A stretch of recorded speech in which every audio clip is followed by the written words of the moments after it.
ఇప్పటికే భారత వ్యతిరేక కార్యకలాపాల విషయంతో దూకుడు మీదున్న బంగ్లాదేశ్ మరో కీలకమైన నిర్ణయం తీసుకుంది.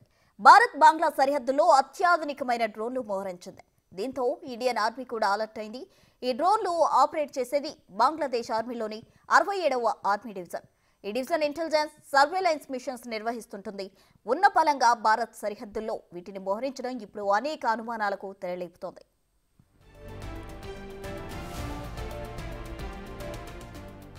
ఎప్పుడైతే ఆ దేశంలో హసీనా ప్రభుత్వం కుప్పకూలిందో అప్పటి నుంచి భారత్కు వ్యతిరేకంగా అడుగులు వేస్తోంది కొత్తగా వచ్చిన యూనస్ తాత్కాలిక ప్రభుత్వం.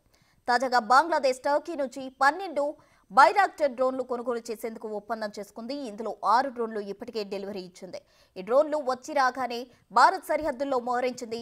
బెంగాల్ రాష్ట్ర సరిహద్దుల్లోని వ్యూహాత్మక ప్రాంతాల్లో ఈ డ్రోన్లు మోహరించి ఉన్నాయని ఇండియన్ ఆర్మీ ఇంటెలిజెన్స్ గుర్తించింది.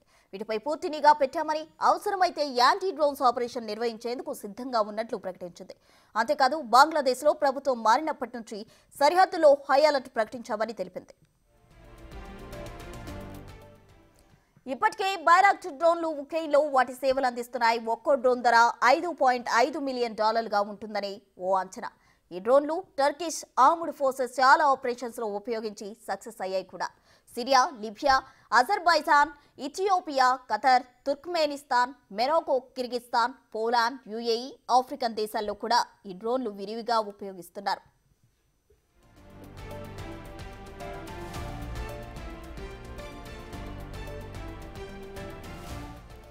ఏదేమైనా బంగ్లాదేశ్ తీసుకుంటున్న నిర్ణయాలు, వాటిని అమలు చేస్తున్న తీరు చూస్తుంటే త్వరలో భారత్కు కొత్త తలనొప్పి తీసుకొచ్చే ఉద్దేశమే కనిపిస్తోంది. ఇప్పటికే బంగ్లాదేశ్లో భారత్ వస్తువులను బ్యాన్ చేయాలన్న డిమాండ్స్ మాత్రం పెరిగిపోతున్నాయి.